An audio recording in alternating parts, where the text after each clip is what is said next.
It's been billed as the first-hand account of the relationship between Harry and Meghan, their families and the media, and in their own words. The first 3 episodes of the Netflix docuseries on the couple dropped in the early hours of this morning, and it returned to some familiar themes. And that sort of press pack of royal correspondence is essentially just an extended PR arm of the royal family. Harry comparing Meghan's experience to that of his mother, Diana's.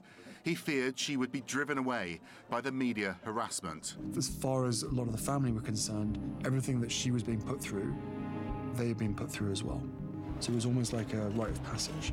And some of the members of the family was like, right, but my wife had to go through that.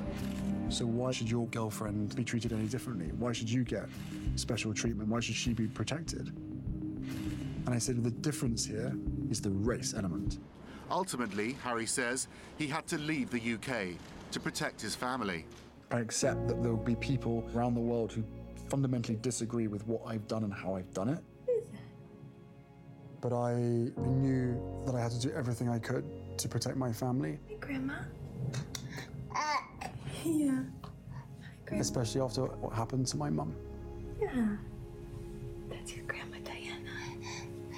Yeah. You know, I didn't want history to repeat itself. We heard from Meghan's mother for the first time. And I remember when I first met him, too. You know, he was just like 6'1", handsome man with red hair. Really great manners. Harry says when he introduced Meghan to his family, they didn't think the relationship would last. The actress thing was the biggest problem, funny enough. There is a big idea of what that looks like from the UK standpoint, Hollywood, and it's just very easy for them to typecast that. The couple say they felt unprotected by the palace against a barrage of media attacks. The palace is yet to comment. They are quite a divisive couple. If you're a Meghan fan or a Harry fan, I think there's a huge amount in here that you'll find really fascinating, really useful insights. If you're not, perhaps you're not even watching it. Max Foster, thank you very much. That's the most I've seen of it because, you know, it dropped when we were coming into work. We've got to get some sleep sometime. Yeah, right? We also had to, like, read the news, too. Joining us. Oh, sorry. Yeah, Go cool. ahead. So it's Don. Read it. That's all right. It doesn't matter. You guys need me to step in here? Hey, Caitlin, CNN's Bianca Novelo joins us from Buckingham Palace. And here in New York is... Trish Goddard, a CNN contributor and host of The Week with Trish Goddard, and Aaron Vanderhoof, a senior writer for Vanity Fair. Good morning, guys. Good morning, everyone. Appreciate you joining us. So can we go to Buckingham Palace because Bianca is at Buckingham Palace. Bianca, thank you so much. I just want to pick up on something quickly that Max said, that there's a discrepancy about the palace being asked to comment and then saying, well, we're not going to comment. Can you clarify for us? I'm afraid I can't, because nobody has better royal sources than Max Foster, who's actually in the documentary as well himself, saying something in praise of Meghan in the middle of episode 2. But it does highlight how this can begin to be divisive as it gets dissected and as we get a response from the palace officially, if we do. But as Max alluded to, you do get the sense as you're watching it that it's building up to a crescendo, because what the first 3 episodes do is lay out their love story, which is quite touching in parts, and the early stages of the engagement and Meghan's initial reception here in the United Kingdom. Naturally, the second half is going to be the reasons behind why they felt they had to leave, why it wasn't safe for the family and they felt they couldn't live in these circumstances any longer. What struck me is the intimacy of the portrayal. There are scenes where Meghan Markle is in her bathrobe and a turban with no makeup on, clearly emotional, in her own bedroom, recording herself and how she's feeling. They talk about their first date, their first kiss, sharing a tent together. It's an insight we've never had into figures in the royal family before. It also works on numerous levels. There's clearly the family element, the impact that this documentary and the revelations within it will have on the relationship between Prince Harry and his brother, Meghan and the rest of the royal family, and the situation for their children, but also on a royal and a national level, because there are several references to Britain's history of slavery and the part that that plays into racial discourse, and also the fact that Brexit was going on when Meghan became engaged to Harry, and the fact that a historian suggests that may have added to to the discourse around her race and the possible resentment of having somebody from her background marry into the royal family. This is fascinating because it is such an inside look at this and their life.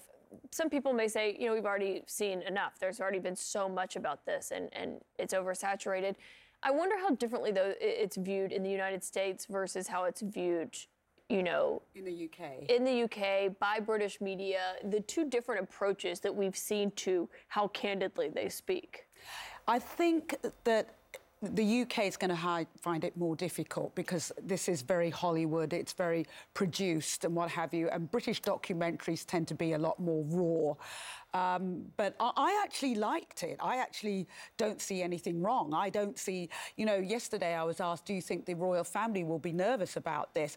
I think the British media will be more nervous. Why? More critical. Yeah. More critical and more nervous. And they've been, I thought that because of the build-up. And in that first episode, you see a mention of that almost straight out of Compton, which was one of the first headlines that one of the newspapers came out with. And that newspaper has been relentlessly attacking. And as we know, there is a lawsuit against that newspaper from several very high-profile people, including Harry.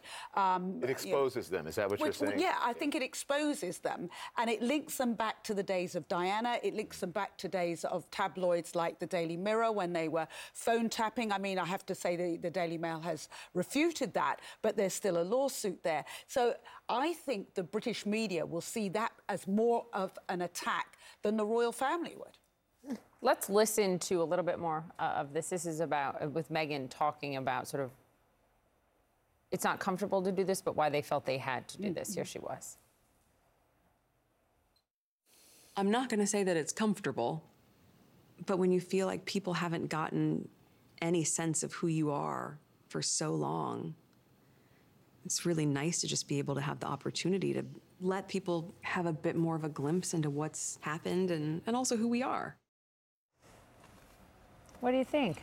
Well, I think having watched all 3 episodes now, I think that you see what really was motivating Meghan to do this in her conversations about the Markle family. You realize that you have heard 5 of Meghan's anonymous friends talk about their relationship. You've heard Meghan's lawyers talk about her relationship with her dad, but you've never heard her talk about it.